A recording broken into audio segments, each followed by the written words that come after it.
What if Sonic existed in the real world? That was the question Sonic Team asked when they started making this game. Everything about this game felt like a promise, that Sonic Team was going to right the wrongs of past entries. No team-based gameplay, no guns, just Sonic doing what he does, running really fast. And as the first Sonic game to be on a high-definition console, I can't deny it looked quite hype. Sega even hyped up getting a celebrity voice actor, Lacey Chabert, to voice one of the game's main characters, who I think is a great voice actress. Loved her as Gwen Stacy in Spectacular Spider-Man. It all looked set to be Sonic's rebirth. It even shares a name with the Genesis classic. What better way to celebrate the franchise's rebirth? It worked well for Mortal Kombat 5 years later, but it all went so terribly wrong. Upon release, it was panned left and right. Critics said the game was horrible, and many Let's Players have gone insane while playing this game. So what exactly happened is that at E3 2006, Yuji Naka left Sonic Team to form his own company, and took a good chunk of the game's development team with him. Then, with the Nintendo Wii coming out, the game's development staff was halved once again. Half to work on the Xbox 360 and PlayStation 3 version of the game, and the other half on the Nintendo Wii port, except they found that the Wii couldn't handle a port of the game, so that became its own project, Sonic and the Secret Rings. The game was just not ready to be released, but Sega was committed to retaining deadlines. So, that's why this game came out the way it did. But I've got a review to do, so let's get started. The game has 3 campaigns, and each follows a different Hedgehog: Sonic, Shadow, and newcomer Silver the Hedgehog. Each Hedgehog basically represents a different time period. Shadow is the past, Sonic is the present, and Silver is the future. Time travel is a big theme in this game, and oh boy did they mess it up. So I'm gonna summarize each Hedgehog story real quick. Sonic's story revolves around rescuing Princess Elise from Dr. Eggman, and that's honestly it. Despite being the titular character, Sonic barely has any role in the story. His villain, Dr. Eggman, is the least important villain of the plot. No, instead, Sonic's story revolves mainly around him having an awkward romance with Princess Elise. It's just... I know everyone has commented on it, but just what were they thinking? From what I can gather, they were trying to show that Sonic inspires her to be better. Ha! Sonic's story is just inconsequential. Tails and Knuckles appear, but I'm really trying to find a reason for why they're there. They really don't do anything. The dialogue is just really weak and makes me want to throw up. Sounds like being a princess isn't that easy. Ugh. Shadow's story has him breaking into Eggman's base to rescue Rouge. Apparently he is now working for Gun, which I find incredibly hard to believe. They are the organization that's caused him so much pain and suffering. Rouge escapes with a scepter that when it breaks, something very bad comes and takes form.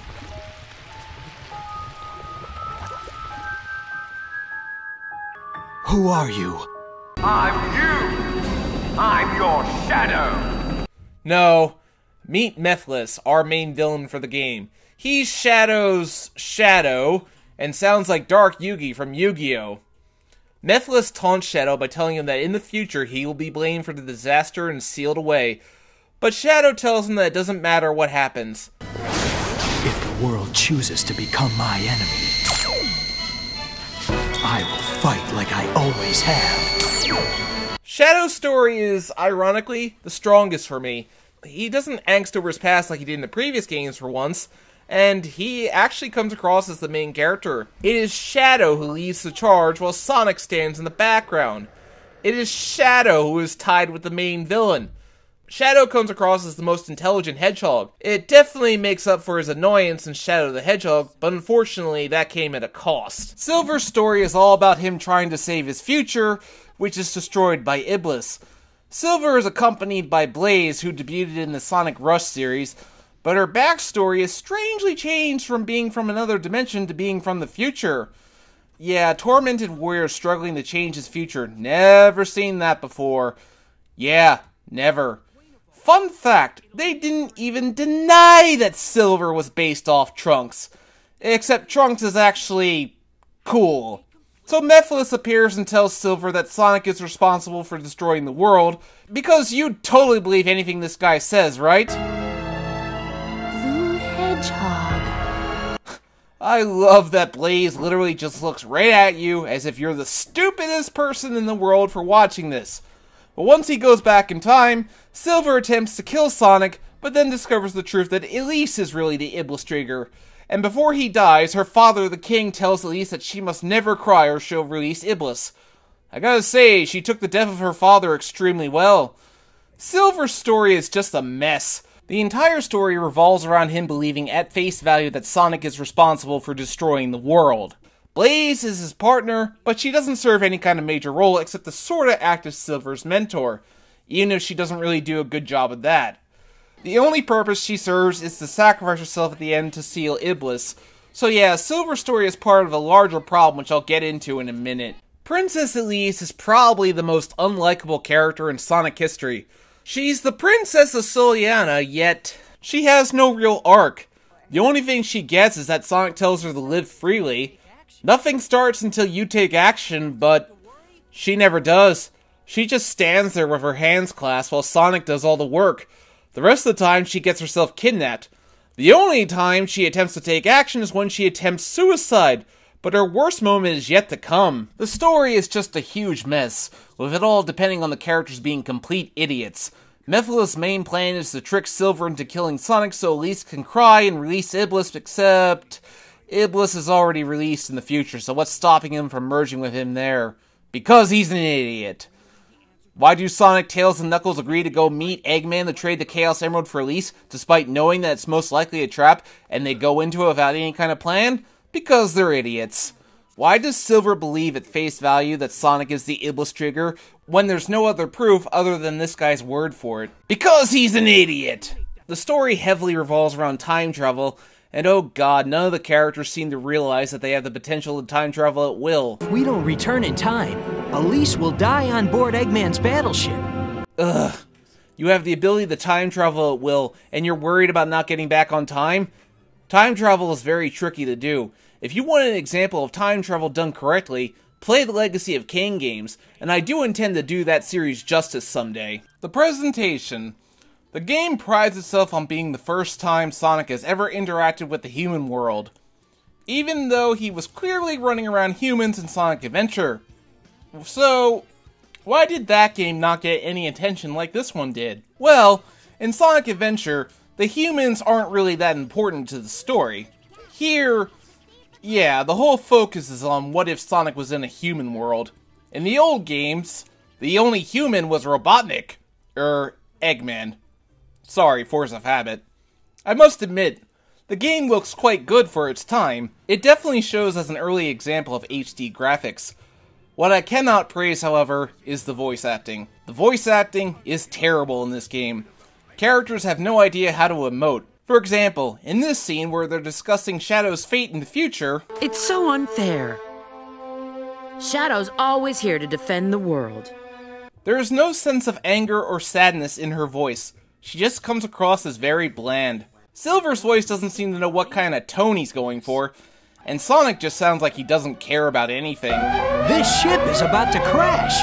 Too bad, Eggman. Are you even supposed to be mocking him? Finally, let's get to the gameplay. So as Sonic in the first level, you can do all the... Now wait a minute, where have I seen this before? A beach, dolphins, running past whales. Yep, this is the first level from Sonic Adventure all over again. Only it's automated. Sonic runs incredibly slow. This is his startup speed in Sonic Adventure, but here? Man, he runs slow. The only thing that speeds him up is if you hit a dash pad. And I find myself not really caring for dash pads, because they just lock you onto a certain path. Gone is the fun of exploring the level to find your own way. Now, you just hit a dash pad and watch Sonic. Also, apparently Sonic has no sense of gravity. The most infamous parts of Sonic's gameplay is the Mach Speed sections, where Sonic automatically runs as fast as he can, except they didn't program you to be able to get out of the way of obstacles. It's very easy to run into anything, or if you even touch the wall, you die. Shadow's gameplay. He can do pretty much the same thing Sonic can, a homing attack, but he can do some melee attacks and a very pathetically short-range Chaos Spear. Shadow's gimmick is that he can still get into vehicles, and it's required at certain points, but it's very, very easy for vehicles to flip over, potentially screwing you over, although Shadow's got to have the best no when he dies. Such a ham. Silver's gameplay is all about using his telekinesis to his advantage, and on paper, this has a lot of potential. You can just throw objects at enemies, but I wish there were parts that you could make your own path instead of just following the path they lay out for you. Of course, there's this infamous part where Silver has to get a huge billiard ball into a hole, but I honestly just clipped through the wall. Silver is just by far the slowest character in the game. He moves like a snail. You can access upgrades. Yeah, he can move really fast in the cutscenes, but oh no, he can only dash about 3 feet. Yeah, it's gameplay and story integration. Get you every time. Each character has 2 amigos who you will sometimes have to play as, and most of them are just a mess. Tails runs incredibly slow, and instead of attacking in a normal way like he could in Adventure, he throws dummy ring bombs, and sometimes you go into first-person view. I don't know what triggers it, but it happens automatically. Knuckles? I'll just let this speak for itself. Yeah, sometimes he won't get off the wall and his punches are so short-ranged. Just a nightmare.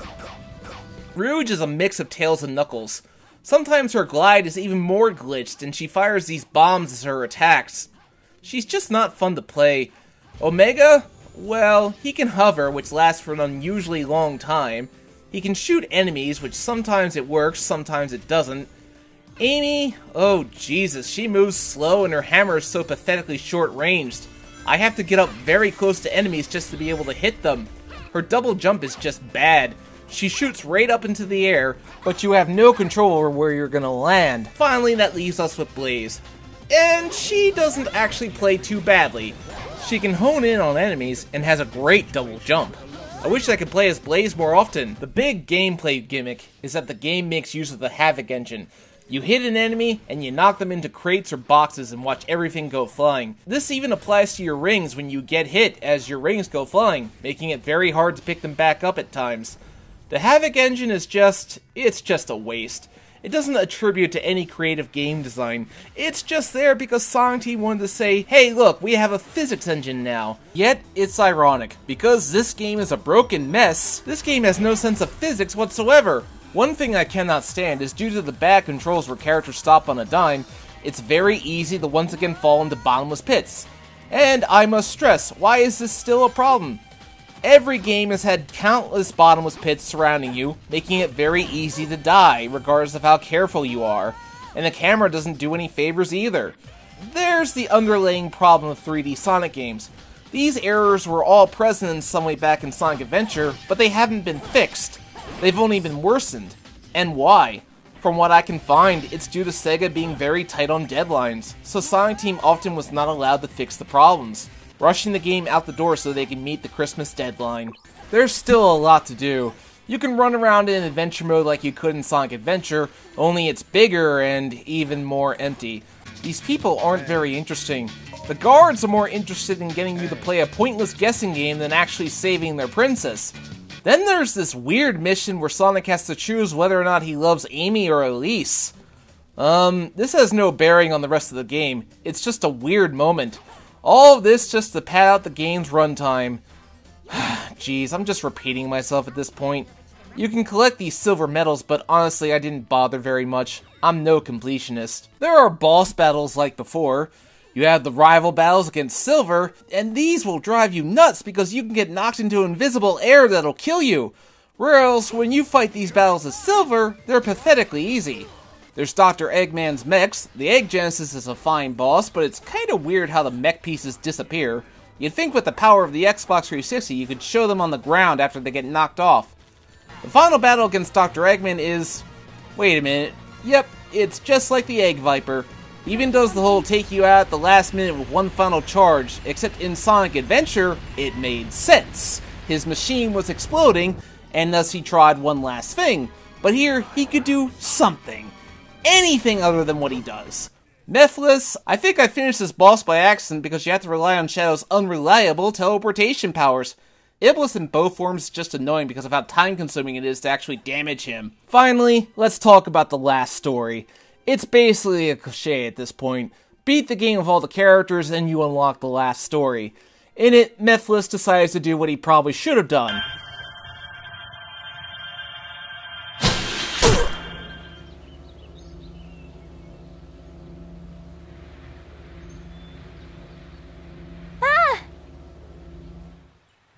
Sonic dies. You know, I should feel something, but I feel nothing. No! You know, you've only known the guy for a day. You're not exactly at the no stage of a relationship yet. So Elise cries, this releases Iblis, and Mephiles merges with him to become Solaris, thus meaning the complete destruction of time and space. Except for the main characters, they survive because of plot. So they discover Sonic is dead. They seem very choked up about it. You don't think... Sonic! Yeah, so broken up. But Elise says that Sonic isn't quite dead. I'm pretty sure getting pierced through the chest is instant death, but okay, whatever. So they decide to go get the Chaos Emeralds to bring him back. Since when were the Chaos Emeralds the Dragon Balls? Never mind, don't answer that. So this is the final level, where you play as every character, except Blaze, who's dead. Kinda, sort of, it's pretty vague. And Sonic, yes, the main character, the guy you play Sonic games to play as, is not playable. Good job, Sonic Team. Here, all your problems come to a head. Cheap deaths, despawning voids of time and space, and you get to play as all the worst characters in the game. This is usually where people go insane trying to beat this part. It's quite something. So, whatever the case, you finally prevail against the odds, and then you get to what is probably the stupidest, most horrible moment in Sonic history. Sonic comes back to life and is able to use his powers to transform Shadow and Silver into their super forms. What? Wait a minute! He can do that? Then how come in Sonic Heroes he can only give Tails and Knuckles these bubbles? Consistency! What's that? So the final battle begins, and again, it's really easy. Don't get me wrong, I'm grateful after going through all the hell to get to this point, and the music is really awesome, but damn, he barely puts up a fight. So whatever the case, Sonic and Elise find themselves in the distant past where Solaris is just a flame. If they put it out, Solaris will never come to be and none of the game's events will ever happen. Sounds pretty good to me. I don't care what happens to the world. Yeah, you're a loathsome character. Sonic tells Elise to just smile, and thus the events of the game are erased from continuity. So, that's Sonic 2006. How shall I sum it up? Broken. Absolutely broken. But yet, despite all that, it's quite the experience. It's a huge mess, ranging from broken physics, no sense of gravity, broken controls, bottomless pits galore. Watching this game slowly but surely come apart is something that you have to experience for yourself. I realized something when I first played this. I had grown up, but it didn't seem like Sonic had. The same mistakes were repeated, and I didn't feel that Sonic would ever recover. I actually skipped the next Sonic game, because I told myself that I was done with the franchise, and I was never going to look back. This game still has done some damage to the Sonic brand that Sega has still tried to recover from. However, it made Sega realize something. That you can't rush out games and expect them to be good. There are two ways games sell, brand name and quality, and Sega believed that brand name was enough to get them ahead. So, in spite of how broken and bad this game is, it didn't kill Sonic. Yeah, the franchise continued on in spite of this. How many other franchises can say that they went on after such a major disaster? Not many. So despite all this, the game definitely has its place in history. So Sonic 2006 is just that. It's a broken mess of a game, but yet, you can still survive in spite of it. For now, I'll be doing other kinds of videos for the summer. By the time this video is released, E3 will have come and passed, and we should have a release date for Sonic Forces by then. I'll be reviewing Sonic Mania when it comes out in August, but for now, I'm taking a little break from Sonic. For now, I'm signing off. Thanks for watching, I'll see you next time.